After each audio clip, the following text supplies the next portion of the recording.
नमस्कार, स्वागत है आप सभी का मेरे भक्ति भावना यूट्यूब चैनल पर।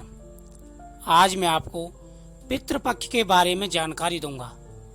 पितृपक्ष कब से प्रारंभ है, कब तक रहेगा, कौन सी तिथि कब की रहेगी।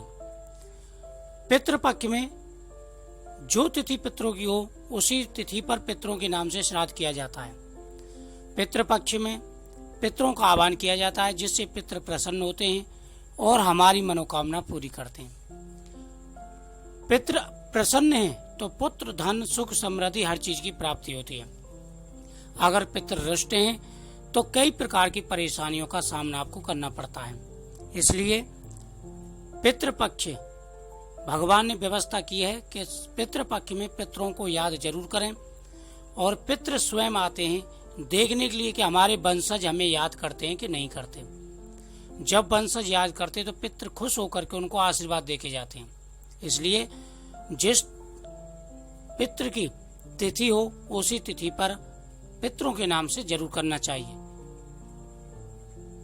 अब पूर्णमासी से लेकर अमावस्या तक पितृपक्ष होता है, और इसमें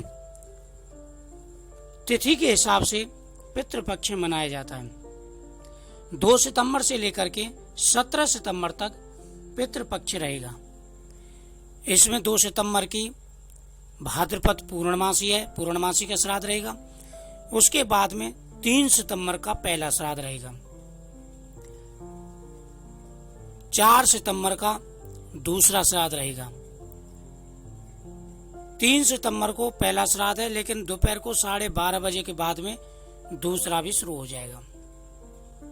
पितृपक्ष में प्रतिदिन यानी 16 दिन, पहले दिन से लेकर के और अमावस्या तक प्रतिदिन पीपल पर हरी घास लेकर के या ध्रुवा दल या कुसा जो भी मिल जाए आपको, उससे तर्पण करना चाहिए। उसके बाद में तर्पण के बाद में सफेद मिठाई पीपल वृक्ष के नीचे पितरों के नाम से रखनी चाहिए। यह बहुत ही जरूरी होती है और पितृ प्रसन्न होते हैं। ऐसे ही आप 5 जगह पूड़ी निकालें, जिससे पंचग्रास कहते हैं, गौग्रास कहते हैं। एक गाय की, कुत्ते की, कौवे की, अग्नि की और बहते हुए जल की नाम, ये जरूर निकालनी चाहिए। इससे पितृ खुश होते हैं। और संकल्प करके पितरों के नाम से दान भी देना चाहिए। घर पर ब्राह्मण भोजन भी कराना चाहिए। और बहुत से तो पितृ अमावस्या पर हरिद्वार जा करके स्पेशल पितरों के नाम से तर्पण करके आते हैं, पितरों के नाम से दान दे करके आते हैं। उसका बड़ा महत्व होता है। पितृपक्ष में जितना भी हम पितरों के नाम से करें वह कम है।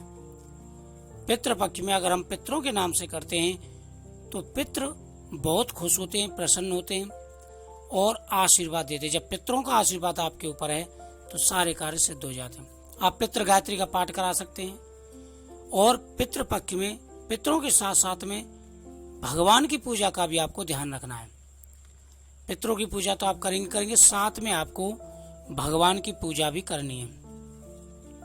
अब मैं आपको तिथि बता देता हूँ। 3 तारीख का पहला रहेगा, पहला श्राद्ध चलेगा। उसके बाद में 4 तारीख का दूसरा रहेगा। दूसरा श्राद्ध जो है दोपहर के 2:30 बजे तक चलेगा। तीसरा 5 तारीख का है, 5 सितंबर का।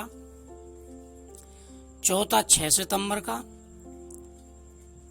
5वां 7 का, 7 सितंबर का। पूरे तिथि है रात तक।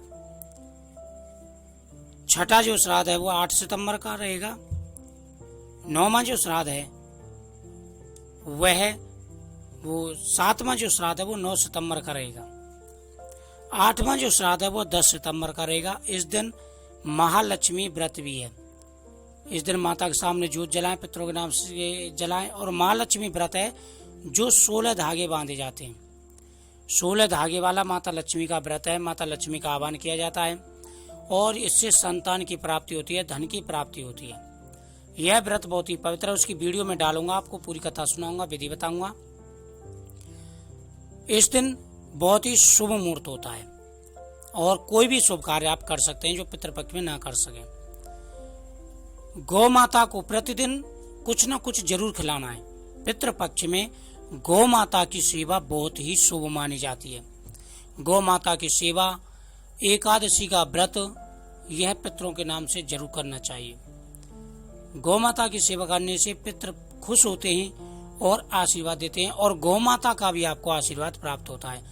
गौ माता का आपको आशीर्वाद प्राप्त हो गया, समझ लो आपके सारे कार्य सिद्ध हो गए। उसी प्रकार से आप पूजा करें।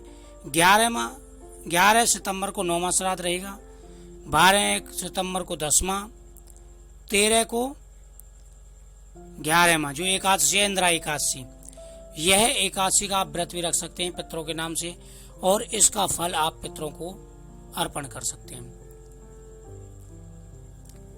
14 तारीख को 12वां श्राद्ध है, 15 सितंबर को 13वां है, 16 सितंबर को चतुर्दशी का रहेगा, और 17 सितंबर की अमावस्या है।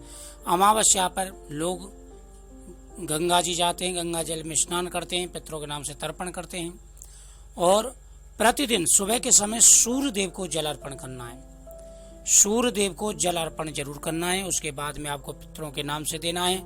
आप ये हरी घास देख रहे हैं चित्र में, इस प्रकार से